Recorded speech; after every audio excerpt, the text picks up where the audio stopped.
बिस्मिल्लाहिर्रहमानिर्रहीम। अस्सलाम वालेकुम। कैसे हैं किसान दोस्तों? उम्मीद करता हूँ लोग खैरियत से होंगे। अच्छा, आज बात करते हैं कि हमें तिली की जो फसल है उसमें हमने कौन सी वैरायटी का इंतखाब करना है जिससे हमें जो प्रोडक्शन है वो कम से कम 20 मन से ज़्यादा होनी चाहिए। तो TH एक हमारे जो यहाँ जो ज़्यादातर फेमस वैरायटीज़ हैं वो शाखदार या फिर सिंगल शाखदार, इन दो के ऊपर बात करते हैं। जो शाखदार वैरायटी है उसकी जो पैदावारी सलाहियत है वो TH6 के बराबर है, मीन के मुकाबले में जो वन स्टिक है उसके मुकाबले में ज़्यादा है।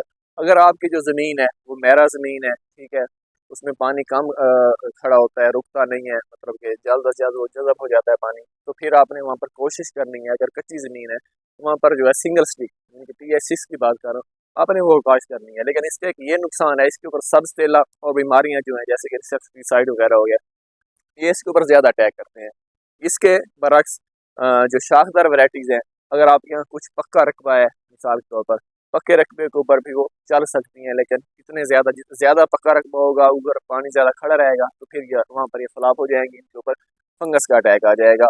तो अगर इन दोनों का कंपैरिजन किया जाए तो मैं आपको बताऊंगा कि आपने जो काश्त करनी है, अगर आपका रकबा बहुत ज़्यादा खुश्क नहीं है, रेतला नहीं है, तो फिर आप कोशिश करें कि आप शाखदार वैरायटी का इंतखाब करें, क्योंकि उसके ऊपर बीमारियों का अटैक कम होता है। ज़्यादा से ज़्यादा आपको एक से दो, या फिर बहुत ज़्यादा कर लें तो आपको 3 स्प्रे करने पड़ेंगे, ठीक है।